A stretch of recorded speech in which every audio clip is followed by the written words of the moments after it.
आता मी उभा आहे ना, माझ्या मागे बघू शकता महाराष्ट्रातील सर्वात मोठं धान्य कुटार जे पन्हाळ्यावरती आहे. हजारो वर्षापूर्वीच आहे.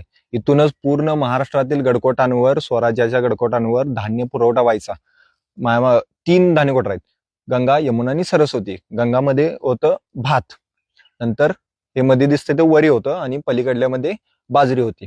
आता आपण गंगा म्हणजेच भात या धान्य कोठाराचा व्ह्यू घ्या समोरून. म्हणजे स्ट्रक्चर बघा तुम्ही, इतकं भलं मोठं आहे. यामध्ये 20,000 खंडी भात मावायचं. 20,000 खंडी चेष्टा नाही.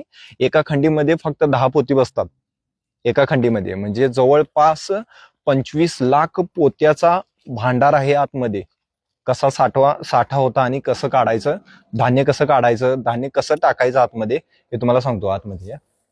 आता इथं थोडं बांधकाम चालू आहे, त्यामुळे आतमध्ये जाता येणार नाही. मी बाहेरनं तुम्हाला सांगतो. पुढे या प्रत्येक पिलरच्या वरती जो डोम आहे, त्या डोम मध्ये होल आहे, वरती स्क्वेअर होल आहे.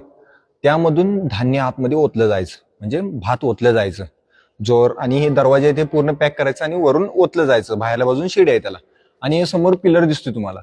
या पिलरवरती हे आहेत, खाचे आहेत. या खाच्या म्हणजे आतमध्ये थोड्या खुणा आहेत, या 3 टाईपच्या. यामध्ये ते मापक होतं त्यावेळेचं.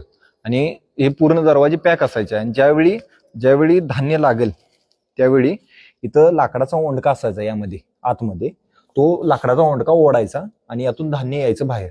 आणि जितकं आपल्याला पाहिजे तेवढं धान्य वापरायचं, घ्यायचं आणि परत लाकडाचा ओंडका त्यामध्ये घालून द्यायचा. त्याला आपण कणगी म्हणतो. तो कणगीचा हा वे आहे. चला आपण पुढलं बघू.